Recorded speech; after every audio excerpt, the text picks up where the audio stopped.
Now Jake the rancher went one day to mend a distant fence. The day dawned dark and gloomy.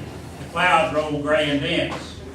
As he hammered home that last nail and gathered his tools to go, the temperature was dropping.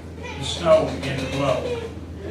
When he finally reached his pickup truck, he had a heavy heart. From the sound of that old motor, he knew it wouldn't start.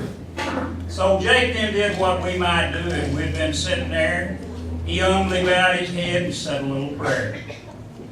When he turned that key the last time, he knew he had run out of luck. They found him 3 days later, frozen stiff in that old truck.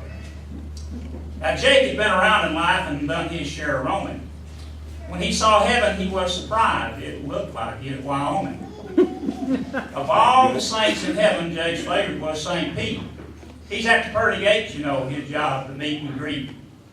So they sat and talked a minute or two, or maybe it was 3. Nobody's watching the clock. In heaven, time is free. I've always heard, Jake said to Pete, that God will answer prayers. But the one time that I asked for help, he just plain wasn't there. So does he answer prayers for some and ignore the prayers of others? To me, that really don't seem fair. I know all men are brothers. Or does he randomly reply without any rhyme or reason? Could it be the time of day, the weather, or the season? I'm really not complaining, it's just the way I feel.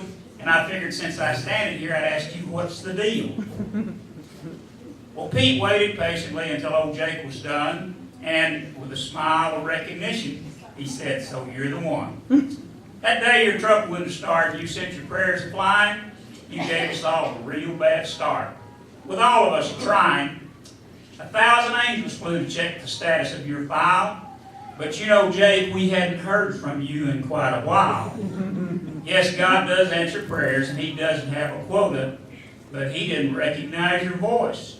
So He started a truck sitting in South Dakota. Caused quite a stir with folks thereabouts because it didn't even have a motor. Stay in touch.